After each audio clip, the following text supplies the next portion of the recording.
చూస్తున్నారు కదా, ఈ ఖలిస్తాన్ టెర్రరిస్ట్ ఒక వార్నింగ్ ఇచ్చాడు నవంబర్లో. అయితే అది ఈరోజు నిజమైంది. ఎయిర్ ఇండియా ఫ్లైట్ని ఖచ్చితంగా క్రాష్ చేస్తాను. అతని పేరు గుర్పత్వంత్ సింగ్ పన్నన్. ఏమన్నాడు? ఎయిర్ ఇండియా ఫ్లైట్స్నే టార్గెట్ చేస్తున్నాను, ఖచ్చితంగా నేను ఆ ఫ్లైట్స్ కూలిపోయేలాగా చేస్తాను. ఆ వీడియోలో అతను ఏం మాట్లాడాడో కాసేపాకి మీరు చూడొచ్చు. ఆ వీడియో కూడా మనం ప్లే చేద్దాం. We are asking the Sikh Panth do not fly Air India. 19 ਨਵੰਬਰ ਤੋਂ ਗਲੋਬਲ ਬਲੌਕੇਡ ਤੇ 에ਅਰ ਇੰਡੀਆ ਦੁਨੀਆ ਦੇ ਵਿੱਚ ਚੱਲਣ ਨਹੀਂ ਦਿੱਤੀ ਜਾਏਗੀ। ਸਿੱਖ ਪੰਥ ਵਾਲਿਓ 19 ਨਵੰਬਰ ਤੋਂ ਬਾਅਦ 에ਅਰ ਇੰਡੀਆ 'ਚ ਸਫ਼ਰ ਨਹੀਂ ਕਰਨਾ, ਜਾਨ ਨੂੰ ਖਤਰਾ ਹੋ ਸਕਦਾ ਹੈ। ਔਰ ਸਾਡਾ ਇਹ ਸੁਨੇਹਾ ਹੈ ਭਾਰਤ ਨੂੰ, ਇੰਦਰਾ ਗਾਂਧੀ ਇੰਟਰਨੈਸ਼ਨਲ 에ਅਰਪੋਰਟ 19 ਨਵੰਬਰ ਨੂੰ ਬੰਦ ਰਹੇਗਾ। ਇਹ 19 ਨਵੰਬਰ ਉਹੀ ਹੈ ਜਿੱਦਣ ਵਰਲਡ ਟੈਰਰ ਕੱਪ ਦਾ ਫਾਈਨਲ ਵੀ ਹੈ। ਦੁਨੀਆ ਦੇ ਵਿੱਚ ਦੱਸ ਦਿੱਤਾ ਜਾਏਗਾ ਕਿ ਭਾਰਤ ਨੇ, ਹਿੰਦੁਸਤਾਨ ਨੇ ਸਿੱਖਾਂ ਦੀ ਨਸਲਕੁਸ਼ੀ ਕੀਤੀ ਸੀ ਤੇ ਇਹ 에ਅਰਪੋਰਟ ਦਾ ਨਾਂ ਸ਼ਹੀਦ ਬੇਅੰਤ ਸਿੰਘ, ਸ਼ਹੀਦ ਸਤਵੰਤ ਸਿੰਘ ਖਾਲਿਸਤਾਨ 에ਅਰਪੋਰਟ ਹੋਏਗਾ ਜਦੋਂ ਪੰਜਾਬ ਆਜ਼ਾਦ ਕਰਵਾਇਆ ਜਾਏਗਾ। ਆਜ਼ਾਦੀ ਦੀਆਂ ਜੰਗਾਂ ਜਨੂਨ ਨਾਲ ਜਿੱਤੀਆਂ ਜਾਂਦੀਆਂ ਤੇ ਆਜ਼ਾਦੀ ਦੀ ਜੰਗ, ਪੰਜਾਬ ਨੂੰ ਆਜ਼ਾਦ ਕਰਾਉਣ ਦੀ ਜੰਗ ਖਾਲਿਸਤਾਨ ਰੈਫਰੈਂਡਮ ਦੇ ਰਾਹੀਂ ਚੱਲ ਚੁੱਕੀ ਹੈ। ਭਾਰਤੀ ਹਕੂਮਤ ਦੇ ਟੈਂਕ ਤੇ ਤੋਪ ਇਸ ਆਜ਼ਾਦੀ ਦੀ ਜੰਗ ਨੂੰ ਰੋਕ ਨਹੀਂ ਸਕਦੇ, ਕਿਉਂਕਿ ਗੁਰੂ ਸਾਹਿਬ ਨੇ ਇੱਕ ਸਿੱਖ 1.25 ਲੱਖ ਦੇ ਨਾਲ ਲੜਨ ਨੂੰ ਬਣਾਇਆ ਹੈ। ਜਨੂਨ ਹੈ ਆਜ਼ਾਦੀ ਦਾ ਤੇ ਹਥਿਆਰ ਹੈ ਕਲਮ ਦਾ। We are going to break the backbone of Indian economic system and we are going to balkanize India.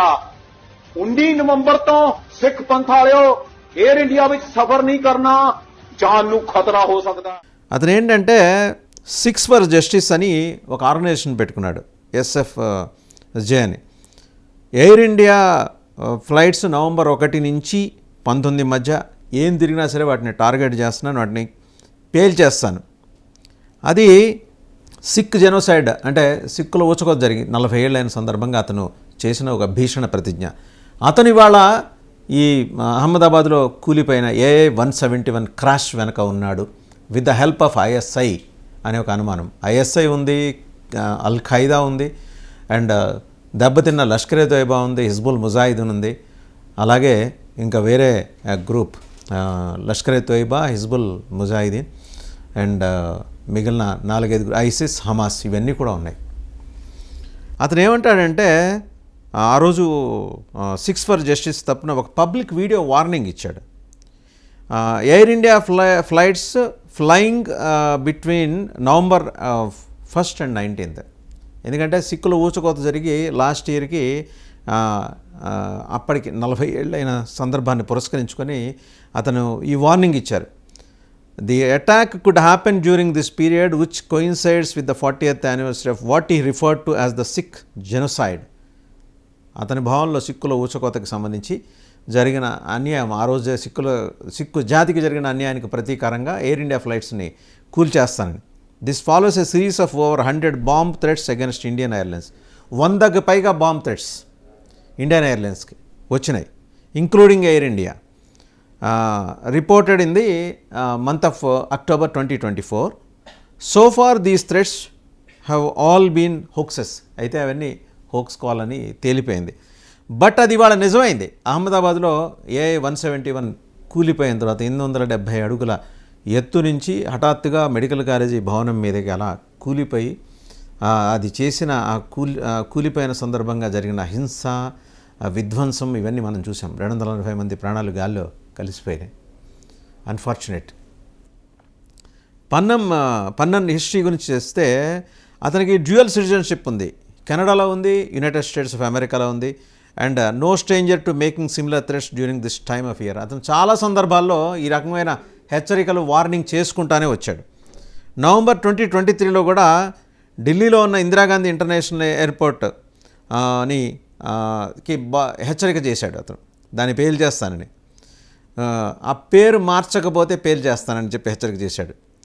అలాగే he urged travellers to avoid flying on air India that day. ఆ ఒక్కరోజు నవంబర్ 19 తెలిసిందే కదా, ఇందిరాగాంధీ దివంగత ప్రధాని స్వర్గీయ ఇందిరాగాంధీ జన్మదినం.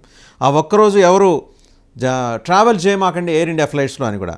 అలాగే నేషనల్ ఇన్వెస్టిగేషన్ ఏజెన్సీ అతని మీద ఛార్జెస్ పెట్టింది.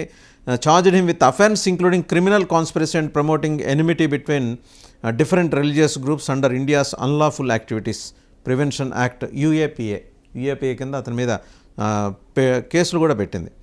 సో అది అతని చరిత్ర. ఇంకా పన్నన్ ఏం చేశాడంటే Indian parliament and key officials వాళ్ళ మీద కూడా, భారత పార్లమెంటు భవనానికి కూడా థ్రెట్ జారీ చేశాడు అండ్ కీలకమైన అధికారుల మీద కూడా. 2022 డిసెంబర్లో అయితే పార్లమెంట్ని అటాక్ చేస్తానని, అలాగే 2001 terror attack around the anniversary of the 2001 terror attack గురించి ప్రస్తావన చేస్తూ పార్లమెంట్ని అటాక్ చేస్తామని చెప్పి కూడా హెచ్చరించాడు. అలాగే 2024లో అంటే last year he made public threats against Punjab chief minister Bhagwant Mann and the state's director general of police Gaurav Yadav calling for gangsters to unite and target Mann on Republic Day. చాలా స్పష్టంగా అంటే ఏడాది జరిగిన రిపబ్లిక్ డేకి పంజాబ్ ముఖ్యమంత్రి భగత్ సింగ్ మాన్ని అలాగే వాళ్ళ డీజీపీని కూడా గౌరవ్ యాదవ్ని కూడా టార్గెట్ చేయాల్సిందిగా గ్యాంగ్స్టర్స్కి పిలిపించాడు ఖలిస్తాన్ ఫోర్సెస్కి. ఇండియన్ గవర్నమెంట్ ఇతన్ని డెసిగ్నేటెడ్ టెర్రరిస్ట్గా ప్రకటించింది 2020 జూలై నుంచి.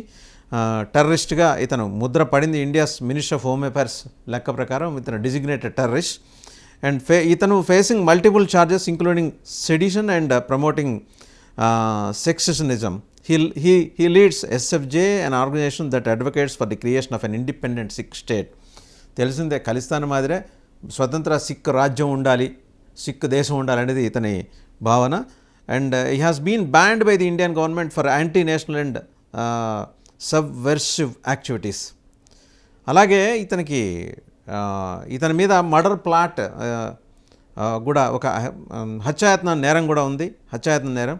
Tensions escalated further on 2024 October 17th అంటే last year October 17th United States ఇతని మీద has charged a former Indian intelligence officer with orchestrating a failed plot to kill పన్నన్.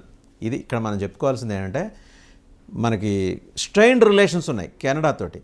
ఎప్పుడు ఇంతకుముందు ప్రైమ్ మినిస్టర్ ఆయన జస్టిన్ ట్రూడో ఉన్నప్పుడు ఇతన్ని మన ఇంటెలిజెన్స్ అధికారులు చంపబోతున్నారని allegations of a murder plot heighten tensions. ఎప్పుడు ఆ సంవత్సరం లాస్ట్ ఇయర్ మన అధికారులు ఇతను చంపడానికి చూస్తున్నారని చెప్పి కెనడా ప్రభుత్వమే ఆరోపణలు చేసింది.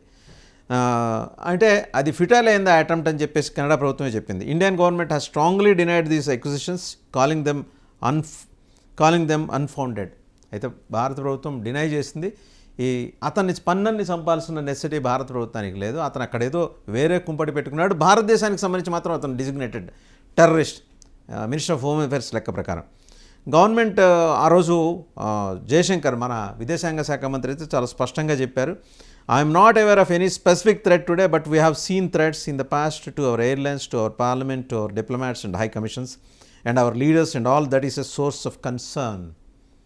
మాకు తెలుసు మా పార్లమెంటుకు అలాగే మా మంత్రులకు అధికారులకు అతను చాలా రకాల థ్రెట్స్ ఇచ్చాడు అని చెప్తూ despite Pannun's warning Jaishankar emphasised that the Indian government is not currently aware of any immediate risk to air India flights.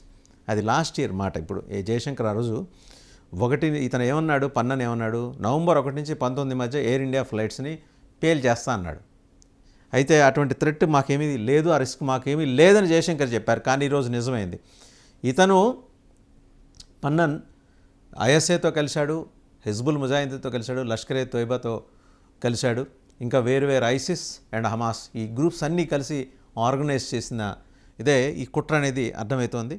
So ఓవరాల్గా చూస్తే ఏంటంటే the threats are cleverly worded, they call this freedom of speech అన్నారు జయశంకర్ గారు.